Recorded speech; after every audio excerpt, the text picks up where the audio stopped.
I'm ranking every single NFL team based on their future potential. So if you're coming from TikTok, please consider hitting that sub button. I'm making videos like this all year, and fantasy football videos. You already know when the football season starts, those are going to be going crazy, and you want to be here for those. But you know me, I don't like to waste any time, so our very first team, number 32, the worst team with the worst future, the LA Rams. Absolutely sold their soul after getting Matthew Stafford, trading 2 first-round picks and some other picks in there too. They got Odell, Eric Weddle, Robert Woods, Von Miller, a whole bunch of guys they paid a whole bunch of money and traded for. Oh yeah, and they also lost Jalen Ramsey. And because of this, they haven't had any draft picks coming in to help them improve their team. So they are just on the downhill spiral right now, and it is not looking good. Yes, they still have their key guys in Aaron Donald, Cooper Kupp, and Matthew Stafford, but they're all over 30 and nearing the ends of their prime. And number 31 might be a little bit controversial in the Tennessee Titans. Yes, they did just draft Will Levis, and they have Malik Willis, I guess, if you want to count that as a good thing. They do also have Treylon Burks and Chig Okonkwo to look forward to. With their current quarterback struggles and Derrick Henry unfortunately getting to the end of his prime,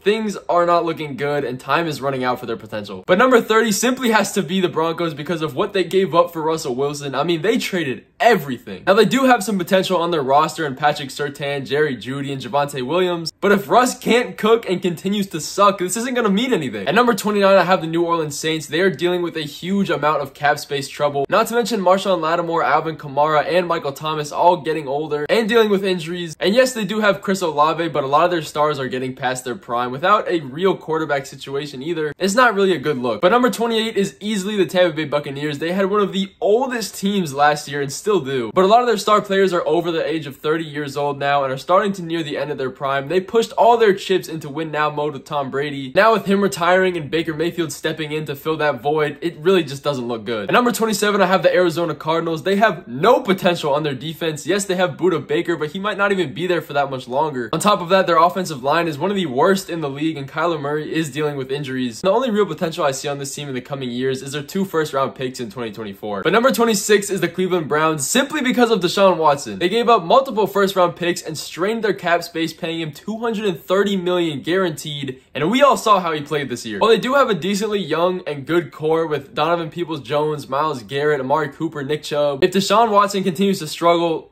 they're just in for trouble. Number 25, I have the Las Vegas Raiders, and this is where the ranking starts getting tough. They just lost Derek Carr. They brought in Jimmy G. I don't know if that's much of an improvement. To me personally, that's a massive downgrade. With Josh Jacobs, Hunter Renfrow, and Devontae Adams all probably nearing the end of their prime and no real future to look forward to, they are also in a bit of trouble themselves. They are kind of pushing into win now mode, and I don't see much of a future. And number 24 is the Patriots because they have been stuck in the middle for so long, it feels like. They are just barely good enough to compete for maybe a playoff spot, but they're also not bad enough to get a good draft pick. And it reminds me what the Commanders have been for the past couple years, just not really making any move and just stuck in the middle. You could arguably say this is worse than being bad or good. Like, this is just a lose-lose. And I don't really trust any of their quarterbacks at the moment to be a long-term answer. This team just kind of feels stale. At number 23, I do have the Green Bay Packers. While Aaron Rodgers is out, I guess Jordan Love is in now. Really, the only reason I put them this high is because of the draft capital they got for Aaron Rodgers and a couple young pieces they have here and there. But I don't necessarily like where this team is headed in the next 5 to 10 years. They just lost half of their offense to the Jets, and I do not trust Jordan Love. I'm sorry. But number 22 might come as a surprise to you, the Minnesota Vikings. And yes, before you say it, their offense has no problems with Justin Jefferson, Dalvin Cook, and Kirk Cousins, and a nice young prospect in Jordan Addison. They just need tremendous help everywhere else. And losing Dalvin Tomlinson and Patrick Peterson does not help this case at all. Not to mention losing Adam Thielen and possibly Dalvin Cook too. Their downfall is coming up. It might be hidden behind the light of Justin Jefferson and some of their other stars, but their future is scaring me just a little bit. But at number 21, I have the Atlanta Falcons. I like what they're doing with their young core here of Kyle Pitts, Drake London, AJ Terrell, and their newly drafted running back in Bijan Robinson. And they all have crazy upside, but what really is holding me back from this and ranking them higher is their quarterback situation. And maybe they strike gold with the quarterback situation they have now, but if their defense can also make a jump, I'd put them up a couple more spots. At number 20, I have the Chicago Bears. If you would have asked me this question last year, I would have had them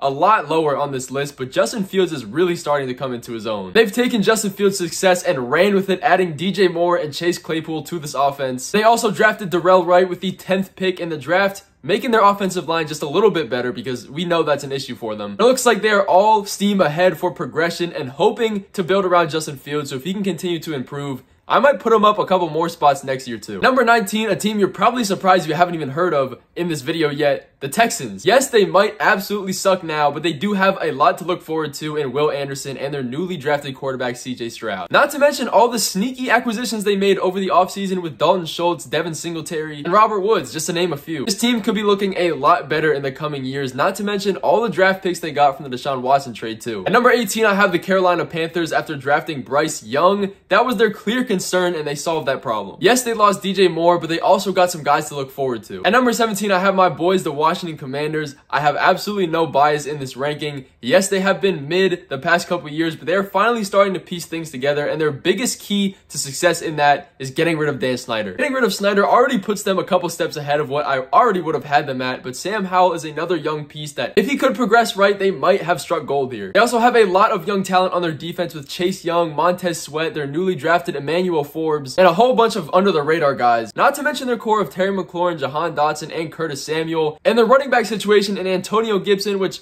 he has been dealing with his fumbling issues. I'm not going to lie about that. But Brian Robinson has been coming into his own too. This team has a lot of built-up potential that if worked at correctly, can make a huge jump in the coming years. I think a lot of us can agree that one franchise quarterback could catapult this team into playoff contention easily. Number 16, I would probably put the Indianapolis Colts after drafting Anthony Richardson with their 4th pick. Fills the biggest hole that they had in their offense. They have a decent offense moving forward, and they did sign a couple new guys to help Anthony Richardson with his improvement, and they could be looking good in the future. At number 15, I do have the Dallas Cowboys, and some of you might be thinking this is a little bit low. They do have CeeDee Lamb, they do have Micah Parsons, Dak Prescott, Trayvon Diggs, a lot of key guys, but it feels like their window's closing a little bit. They have a lot of good talent, as we know, but this team might be blowing up from the inside out. Everyone needs to get paid, and they don't have an insane amount of playoff success. They're just a big question mark on the inside to me, and it'll be interesting to see what they look like in the next coming years. Number 14 is the Steelers. To me, they do have Kenny Pickett, which hasn't looked the best, but he still has time to progress and reach his full potential. TJ Watt-led defense has a good mix of young and veteran guys. They have some great young prospects on the offense. I mean, look at George Pickens. All that is really holding them back is the future of Kenny Pickett and how good he can really be. So it's kind of tough for me to rank them higher. I could put them lower, but I think teetering them in between this 14-15 spot is where I would put them. Number 13, I have the New York Giants with their new GM, Joe Shane, and Brian Daboll taking the reins. With young talent like Dexter Lawrence and Kayvon Thibodeau, they are a sneakily high potential team moving forward. And yes, their wide receivers could use a little bit of work. Their offense as a whole has been operating pretty good for what they're working with. At number 12, I have the New York Jets. Their GM has been doing an amazing job drafting, getting Breece Hall, Garrett Wilson, and Sauce Gardner in the last few drafts. But I'm sure they wish they could have had the number 2 overall pick back where they took Zach Wilson. But lucky for them, they have Aaron Rodgers now. Yes, he might not be their long-term answer for the quarterback position, but he gives them time to figure out who they want his successor to be, and he'll probably teach the offensive guys a lot. But you have to love this young core on both sides of the ball. At number 11, I have the Los Angeles Chargers, and they absolutely hit with Justin Herbert as a lock for future success. And quarterbacks are probably the most important deciding factor in making this rankings of success in the future. They also have some other young guys to look forward to like Rashawn Slater, Mike Williams, and Derwin James. On top of that, they have their seasoned veterans to also round out this offense, and overall, they have a pretty decent future set up for them. At number 10, I have the Buffalo Bills.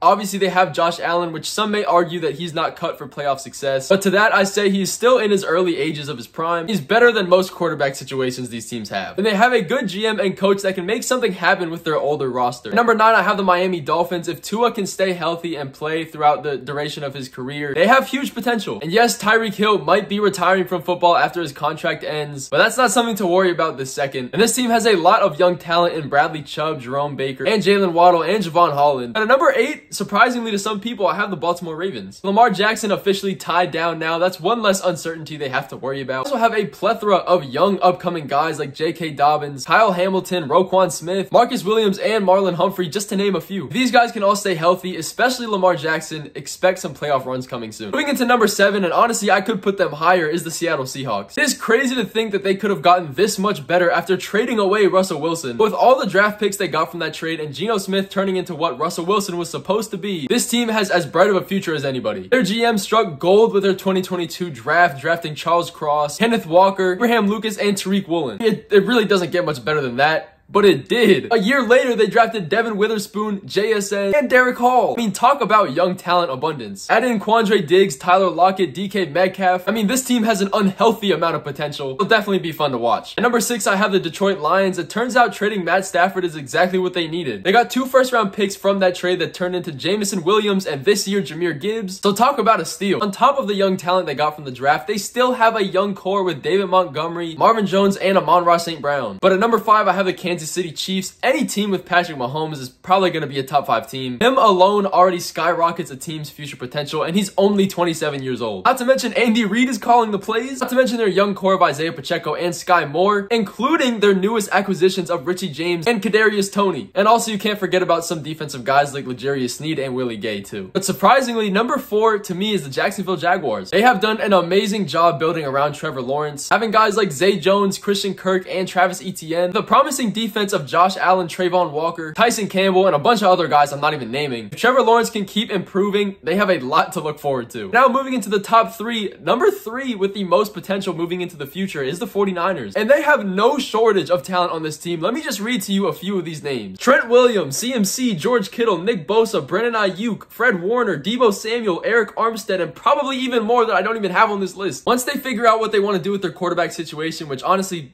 doesn't really need that much thinking, they'll have guaranteed playoff success locked in for at least the next 5 to 10 years. And number 2, no surprise to anybody, is the Cincinnati Bengals. Joe Burrow has exponentially been improving over the past few years, and it doesn't look like that's slowing down anytime soon. He has arguably the best wide receiver core in the NFL with Jamar Chase, T. Higgins, and Tyler Boyd. Yes, their defense might be lacking a little bit, but this offensive power alone keeps them this high of a ranking. But by no surprise to anybody is the Philadelphia Eagles at number 1 after securing Jalen Hurts to a 5-year contract. It's safe to say they found their guy. Not to mention Howie Roseman has been putting other GMs on notice recently. He has not missed with this team, and they have an extremely young roster with newly acquired DeAndre Swift, AJ Brown, Devontae Smith, all being under 25 years old. Not to mention their insane defense of Jalen Carter, Josh Sweat, and Brandon Graham, Fletcher Cox, Sean Bradley. I mean, what more do you need? And as if they needed to do any better, they absolutely killed the draft this year, getting Jalen Carter and Nolan Smith. I mean, they're going to be Super Bowl contenders for the next, I don't even know how many years. But I want to know what team you think has the most potential moving forward and could be a sleeper team. Let me know in the comments and like this video if you've made it this far. I really do appreciate you watching, and I'll see you guys in the next video.